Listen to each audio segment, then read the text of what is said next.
Assalamualaikum, maayong adlaw, buenos dias. Ang January 18, kada taon ay dinideklara na Araw ng mga Kasambahay or Domestic Workers Day base sa Republic Act number 10361 sa Domestic Workers Act o Batas Kasambahay na pinoproklama at pinirmahan noong Enero 18, 2023. Binabati ko po ang lahat ng mga kasambahay na patuloy na naninilbihan sa kanilang mga amo para po may taguyod ang kanilang pamilya. Bilang isang anak ng isang kasambahay, kasi yung nanay ko din, hindi lang isang magsasaka, hindi lang isang nagatinda ng pagkain o kakanin, siya din ay isa ding membro ng kasambahay noong nabubuhay pa. Yung nanay ko na kinagisnan ko ng aking buhay o yung adoptive mother ko po na si Celestina Trasmil Junaldo Pablio po. At nung kabataan ko din po ay naninilbihan din ako kasama ng nanay bilang isang kasambahay.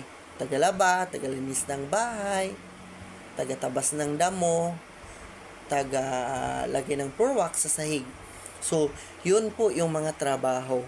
Kaya, sa araw na ito, nais natin bigyang pugay ang lahat ng mga nanay, tatay, ate, kuya, tiyahin o sino pa na tinataguyod ang kanilang pamilya para sa pagtatrabaho bilang isang kasambahay. Mahirap po ang pagiging isang kasambahay kasi minsan, madalas po tayo na ando nakababad sa trabaho at minsan din may mga amo na pinapakain po tayo ng tira-tirang pagkain or ang iba din ay minamaltrato ng kanilang amo at binibigyan ng kunting sahod lamang.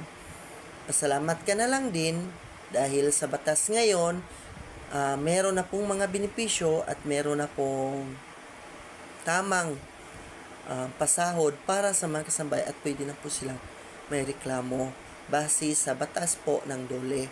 Kaya isang pagpupugay po sa akin na mayapang nanay-nanayan na si Celestina Pablio at sa iba pa pong mga kasambahay sa buong mundo. Saludo po ako sa inyo.